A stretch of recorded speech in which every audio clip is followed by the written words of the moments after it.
શું તમે પણ કાન સાફ કરવા માટે આ પ્રકારના ઇયર સ્વેપ્સનો યુઝ કરો છો? તો આજે જ બંધ કરી દેજો. પણ કેમ?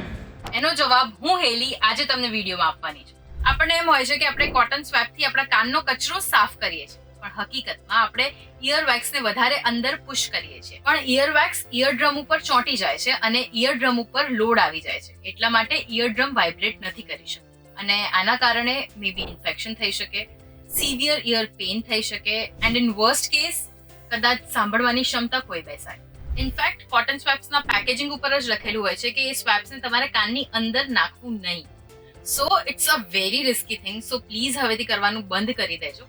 અને ઇન કેસ તમને એવું કંઈ પ્રોબ્લેમેટિક લાગતું હોય તો તમે ડોક્ટર પાસે જઈને પણ ક્લીન કરાવી શકો છો. આમ તો ઇયરવેક્સને કાઢવાની જરૂર જ નથી હોતી because earwax works as a safety device. Earwax ઇન્સેક્ટ્સથી બચાવે છે અને સાથે જ ઇયરવેક્સ એસિડિક હોય છે, એટલે જે કાનમાં ફંગસ હોય એને વધવા નથી દેતી. તો જે લોકો કાન સાફ કરવા માટે કોટન સ્વેપ્સનો યુઝ કરે છે એ લોકોની સાથે ચોક્કસથી આ વિડીયો શેર કરજો.